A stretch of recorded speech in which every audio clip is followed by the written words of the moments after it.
Monsoon का मौसम आते ही हमारे मन में खुशी हो जाती है। बाहर बारिश का मौसम और वो रिमझिम फुहारें इतनी ज़्यादा खूबसूरत लगती हैं, लेकिन साथ में हमारी जो खूबसूरत सी स्किन है वो कहीं ना कहीं बेचारी से हो जाती है। तो आज हम मिलेंगे डॉक्टर जहांगीर से, जो हमें बताएंगे कि किस तरीके से मौसम की मार से अपने स्किन को बचाया जा सकता है। Sir thank you so much, पहले आप हमारे शो पे आए। तो कैसे हम फिट रह सकते हैं मानसून में, अपने स्किन को कैसे खूबसूरत बना सकते हैं? राइट, देखिए अगर आप मौसम का एंजॉय करना चाहते हैं, स्पेशली मानसून का एंजॉय करना चाहते हैं, तो डेफिनेटली आपका स्किन बहुत अच्छा होना चाहिए और तभी आपका उस एंजॉयमेंट का जो है वो पार्ट अच्छा हो पाएगा आपका। तो देखिए हमें सबसे पहले ये जानना ज़रूरी है कि हमारी स्किन में कौन कौन से चेंजेस हो सकते हैं बिकॉज ऑफ द मानसून, और उसकी वजह से कौन कौन सी कंडीशंस हो सकती है और उसको कैसे कैसे हमें प्रिवेंट करना है। राइट, देखिए जैसे मानसून का जो मौसम आता है तो सबसे पहले हमारी स्किन में जो चेंजेस होते हैं होता है जैसे एनवायरनमेंट में ह्यूमिडिटी काफ़ी ज़्यादा होती है, बहुत ज़्यादा, और हमारे जिस एरिया में हम रह रहे हैं ओब्वियसली वहाँ पे हॉट एंड ह्यूमिड क्लाइमेट होता है ड्यूरिंग द मानसून। तो इसकी वजह से क्या होता है कि आपके स्किन में जो हल्का सा जो स्वेटिंग होती है वो स्वेटिंग आपका उतना कह सकते हैं कि स्किन से जा नहीं पाता है। तो उसकी वजह से आपके स्किन पर हमेशा एक कह सकते हैं हल्का सा एक चिपचिपाहट सी रहती है, हमेशा लेन रहता है जी।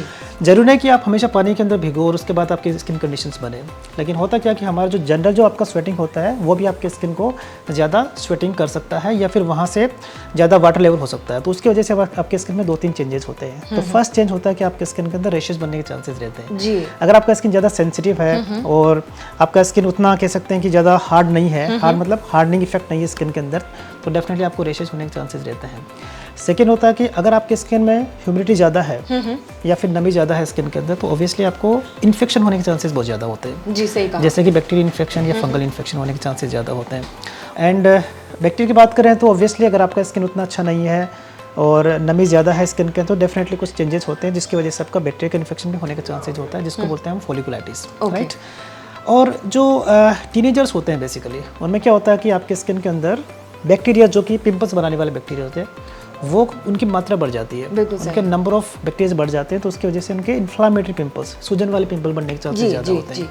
तो ये कुछ कॉमन कंडीशंस होती है जो होने के चांसेस रहता है। एक और चीज़ बताऊँ मैं आपको जो कि हम कभी कभी थोड़ा इग्नोर कर देते हैं, जैसे कि during the monsoon sometimes insect bite reactions बहुत जल्दी हो जाते हैं। बिल्कुल सही, बिकॉज उसमें क्या होता है काफ़ी इंसेक्ट्स वगैरह होते हैं और डेफिनेटली वो आपके स्किन को मतलब आप अप्रोचेबल हो जाते हैं उनके लिए, तो उस कंडीशन में भी ये, और खासतौर से छोटे बच्चों की स्किन जो ज़्यादा सेंसिटिव होती है वो तो कई बार इन्फेक्शन इतना ज़्यादा हो जाता है कि वो पूरी मतलब वो पूरा एरिया रेड सा हो जाता है। बिल्कुल बिल्कुल। अच्छा, स्किन में एक और बात मुझे ऐसा लगता है जो मैं फील कर रही हूँ पिछले कुछ दिनों से जब से बारिशें शुरू हुई हैं, जैसे मेरी स्किन ना बहुत नॉर्मल स्किन है, मतलब बहुत ज़्यादा ड्राई भी नहीं है और बहुत ज़्यादा ऑयली भी नहीं है, लेकिन खुश्की हमेशा फिर भी रहती है। अब हाथ में मॉइस्चराइजर का बॉटल लेके तो बैठा नहीं जा सकता है ना, तो हमेशा ऐसा लगता है ना कि जैसे ड्राइनेस होती चली जा रही है, पर आपकी स्किन मुझे बिल्कुल ड्राई नहीं लग रही है। राइट कुछ तो मैं थोड़ा ज़्यादा केयर करता हूँ क्योंकि मैं हमेशा क्लीनिंग में रहता हूँ।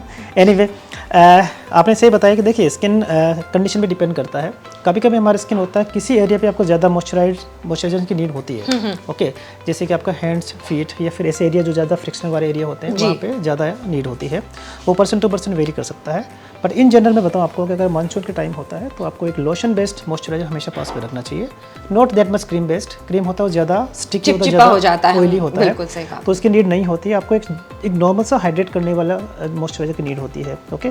तो वो चीज़ें आप हमेशा थोड़ी बहुत कैरी कर सकते हो बिकॉज ये एक स्किन का केयर का पार्ट होता है। आप चाहे कोई ऐसा ही मौसम क्यों ना हो, हमेशा जो केयर का पार्ट सबसे ऊपर रखिए हमारा। बिल्कुल सही कहा, राइट, तभी जाके हर मौसम का आप एंजॉय कर पाओगे। सर एक और बात बताइए, नाइट रूटीन जो होता है वो मानसून में बिल्कुल बदल जाना चाहिए। वैसे भी देखिए हर मौसम के कपड़े अलग होते हैं, फ्रूट्स अलग होते हैं, खाना अलग होता है, कपड़े अलग होते हैं, तो फिर उस हिसाब से मुझे लगता है कि स्किन केयर भी हमारी अलग हो जानी चाहिए। तो जो नाइट केयर होता है खास तौर से क्योंकि रात को स्किन रिजुविनेट करती है, तो कौन कौन सी चीज़ें हमें शामिल करनी चाहिए अपनी स्किन? देखिए क्या होता है कि हमारा स्किन रोज कहीं ना कहीं डैमेज होता है और वापस रोज यहाँ पर रिपेयर होता है जी, ओके। तो हमें रिपेयर के पार्ट को ज़्यादा करना है, अच्छा स्ट्रॉन्ग करना है उसको, डैमेज वाले पार्ट को थोड़ा कम करना है। राइट, सो इन जनरल देखिए स्किन के लिए आपको स्पेशल कोई डाइट की नीड नहीं होती है। अगर हम अपनी डाइट के अंदर एक मिक्स डाइट लेते हैं, ओके, जिसमें आपका फ्रूट्स होना चाहिए, आपके साथ में आपका नट्स होना चाहिए, ग्रीन वेजिटेबल्स होने चाहिए और सबसे बड़ी बात है दालें होनी चाहिए। अगर आप ये वाले पार्ट को अच्छे से रखते हैं तो डेफिनेटली आपका स्किन हमेशा हेल्दी रहेगा बिकॉज आपके स्किन को रिपेयर के लिए इन चारों चीज़ों की हमेशा नीड रहती है। अच्छा, मानसून में सुबह जब हम निकलते हैं घर से बाहर तो ऐसी कौन सी 2-3 चीज़ें हैं जो हमें ज़रूर लगा के निकलनी चाहिए? ठीक है, लगाने से पहले मैं बोलूँगी सबसे पहले आप छाता लेके जाइए क्योंकि मैं नहीं चाहता कि हमारी स्किन है वो 6 से 8 घंटे तक गीली बनी बिल्कुल सही कहा। आई हैव सीन, कभी कभी मेरे पास में, जैसे मेरे ऑफिस में आते हैं, क्लिनिक में आते हैं, एंड वो बोलते हैं कि डॉक्टर मैं भीग गया हूँ, ओके, और उसके बाद में दिन भर उनकी स्किन हल्की सी गीली रहती है, so I don't like that, okay. तो आप अच्छे से छाता लेके जाइए। सेकेंड है कि स्किन को हाइड्रेट रखिए, और थर्ड मैं कह सकता हूँ कि अगर आपको थोड़ा टाइम मिलता है इस चीज़ के लिए तो स्किन को थोड़ा रेस्ट देना चाहिए। बिल्कुल। अच्छा, सनस्क्रीन कितना ज़रूरी है हमारे रेनी सीजन के लिए?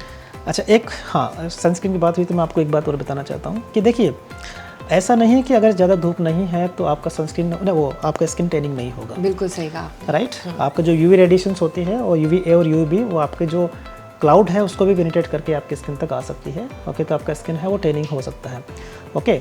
सो टैनिंग बेसिकली किससे होता है? जो आपका यूवी रेडिएशन होता है उससे होता है। तो उस कंडीशन में क्या होता है कि आप 2-3 चीज़ों का सनस्क्रीन ध्यान रखिए। एक तो आप लोशन बेस्ड सनस्क्रीन लगाइए, second you can use a kind of spray based sunscreen, okay, और वाटर रेजिस्टेंट सनस्क्रीन आती है, so there is also very good for very skin. Good. और एसपीएफ की बात करें तो हमारी इंडियन स्किन के लिए like 30+ SPF should be sufficient, okay. Until otherwise आपका स्किन ज़्यादा जैसे कि सनलाइट से जस्ट सेंसिटिव हो तो उस कंडीशन में थोड़ा SPF 50 आप यूज़ कर सकते हैं, otherwise SPF 30 is quite good. Thank you so much sir, आपने बहुत इंपॉर्टेंट जानकारी दी।